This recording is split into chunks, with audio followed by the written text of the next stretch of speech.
हिंदू धर्म में धर्म गुरुओं के पास कितना ज्ञान होता है, कितनी जानकारी होती है, कितना इल्म होता है, ये लोग अपने धर्म के बारे में कितना जानते हैं या फिर धर्म के नाम पर लोगों को कितना बेवकूफ़ बनाते हैं। पहले आप इस वीडियो को सुन ले, 5-6 सेकंड की वीडियो है, फिर उसके बाद आपसे बात होगी।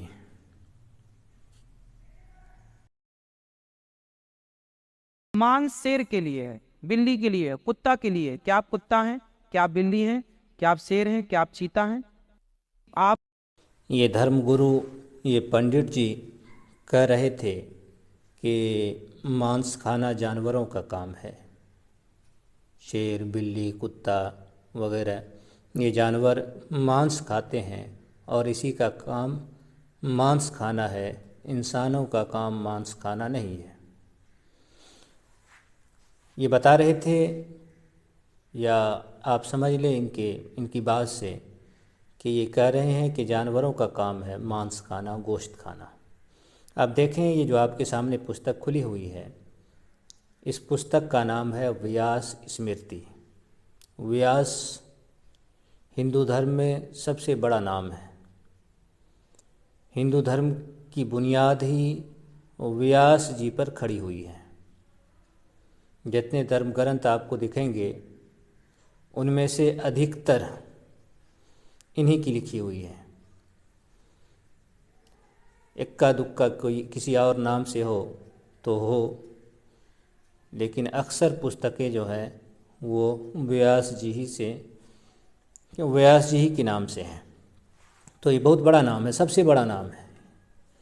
बल्कि आप कह लें कि इनके यहाँ देवताओं से, भगवानों से भी बड़ा नाम अगर है कोई तो वो व्यास जी का है, वेद व्यास। तो वेद व्यास जी व्यास स्मृति में क्या लिखते हैं आप ज़रा उसको देख लें। यहाँ से आप देखें, अच्छा ऊपर के 2 लाइन देख लें आप। वैसे आपके सामने खुला है तो आप पूरा भी पढ़ सकते हैं। यहाँ ये बात है कि ब्राह्मण श्राद्धादिक में बिना नियुक्त मांस भोजन कदापि ना करे, परंतु यज्ञ में व श्राद्ध में नियुक्त होकर ब्राह्मण यदि मांस भोजन न करे तो पतित होता है। तो आम हालतों में यहाँ मांस खाने से मना किया है। हालांकि दूसरी पुस्तकों के अंदर जैसे शंख स्मृति है और भी कई स्मृतियाँ हैं, तो उसमें ये बता दिया गया है कि कौन से जानवर खाने चाहिए, कौन से जानवर नहीं खाने चाहिए, लेकिन उस चीज़ को हम छोड़ते हैं। यहाँ जो बात लिखी हुई है उसको आप देखें कि यहाँ ये बात लिखी है कि आम हालतों में मांस भोजन न करें, लेकिन यज्ञ में और श्राद्ध में भोजन करना ज़रूरी है, मांस खाना ज़रूरी है। इतना ज़रूरी है कि अगर मांस नहीं खाएगा कोई ब्राह्मण श्राद्ध में या फिर यज्ञ में तो वो ब्राह्मण पतित हो जाएगा।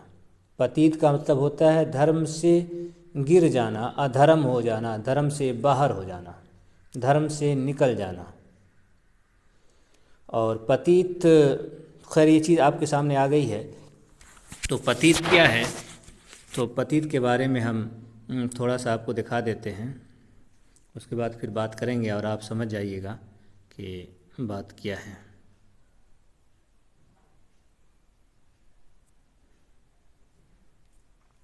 ये जो है पुस्तक खुली हुई है, ये है वशिष्ठ स्मृति।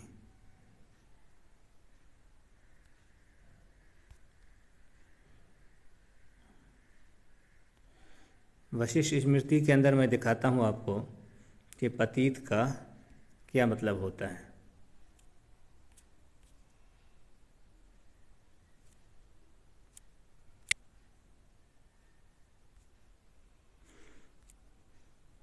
आप देखें ज़रा,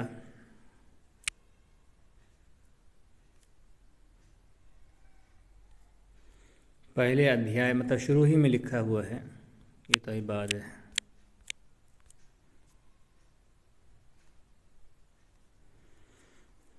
पतित के बारे में क्या कुछ कहा गया है मैं आपको दिखा देता हूँ।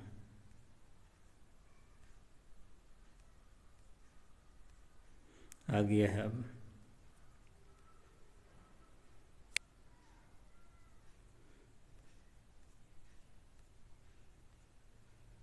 देखें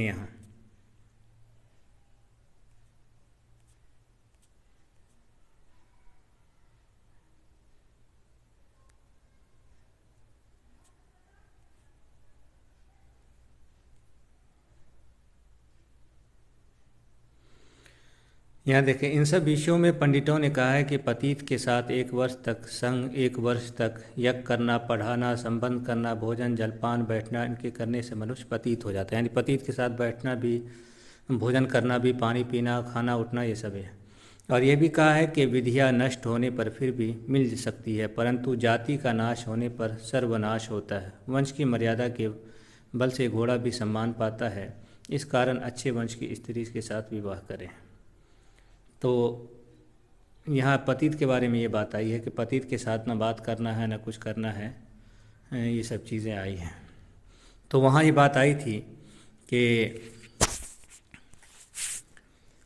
अगर कोई ब्राह्मण मांस नहीं खाता है यज्ञ में या श्राद्ध में, तो वो धर्म से बाहर हो जाता है, धर्म से गिर जाता है, वो पतित हो जाता है। और पतित कितना बड़ा पतित होता है कि उसके साथ कोई भोजन भी नहीं कर सकता। देख ले, जलपान, बैठना, इन करने से मनुष्य पतित हो जाता है। यानी इसके साथ पढ़ना, पढ़ाना, बोलना, चालना सब कुछ बंद हो जाएगा, इतना ये बाहर हो जाता है, धर्म से निकल जाता है।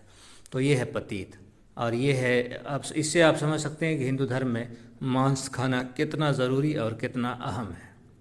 और पतित के बारे में और भी धर्म ग्रंथों में बहुत सारी बातें, इससे भी बड़ी बड़ी बातें लिखी हुई हैं।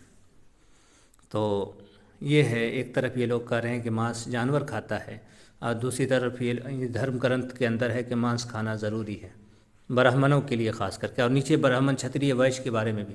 और वहाँ अगर आप गौर करेंगे तो आपको एक बात और समझ में आएगी कि ब्राह्मण, क्षत्रिय, वैश्य, इन 3 जातियों ही के बारे में आया है कि खाना चाहिए, नहीं खाना चाहिए। शूद्र के बारे में एकदम खामोशी है। इसका मतलब ये हुआ कि शूद्र हमेशा गाय मतलब गोश्त खा सकता है। बल्कि बहुत सारे शूद्र के बारे में तो व्यास स्मृति के पहले अध्याय के मंत्र 10-11 बारे में तो ये बात भी आई है कि जैसे गवाला है, नाई है, माली है, कुम्हार है, इसी तरह से बहुत सारी जातियों के नाम है। उसके बाद लिखा है कि वो लोग जो गाय का भक्षण करते हैं, गाय खाते हैं। तो वहाँ पर इन तमाम जातियों को गाय खाने वाले के बराबर रखा है और बताया कि सारे के सारे नीच जाति के लोग हैं, अंत्यज हैं। तो इससे ये पता चलता है कि शूद्र के लिए गाय खाना भी मना नहीं है, वो गाय भी खा सकता है। ना भी खाएं तब भी उसको गाय खाने के बराबर पाप मिलता रहता है, वो गाय खाने वाले ही की तरह वो नीच है। तो वहाँ वो सोचने वाली बात, बहुत ज़्यादा सोचने वाली बात है।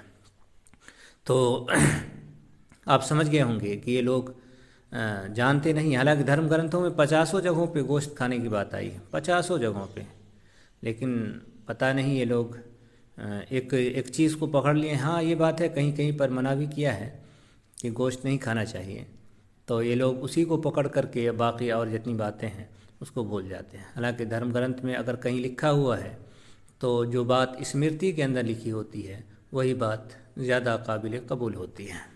ये कानून है हिंदू धर्म का।